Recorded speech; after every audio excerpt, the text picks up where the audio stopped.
আজকে ঢাকা 17 আসনের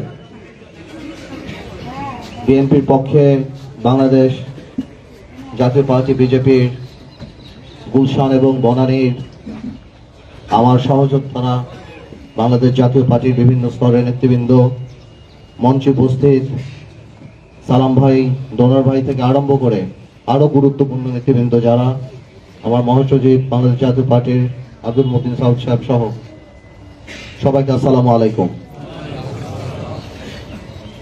আমি আমার বক্তৃতা কিছু ভাগে বিভক্ত করতে চাই। এখানে বিএনপির গুরুত্বপূর্ণ নেতৃবৃন্দ আছেন। আমি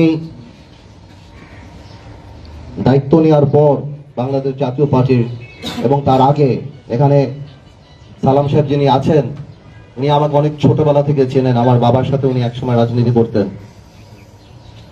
সেই 2001-এ 4 দলীয় জোটের পর থেকে আমি দায়িত্ব নেওয়ার পর থেকেই আমার সাথে বিএনপির, বাংলাদেশ জাতীয় দলের রাজনীতির বাইরেও একটা সম্পর্ক গড়ে ওঠে। যেহেতু আমার মরহুম পিতা দেশনেত্রী খালেদা জিয়ার সাথে রাজনীতিতে ছিলেন, আমার প্রতি একটা আস্থার স্নেহের জায়গা সবসময় ছিল এবং এটা পারিবারিকভাবেই ছিল। তারই ফলশ্রুতিতে আমি রাজনীতিতে আসি এবং বিএনপির সাথে আমার সম্পর্কটা পাওয়া না পাওয়ার জায়গার অনেক উপরে উঠে যায়।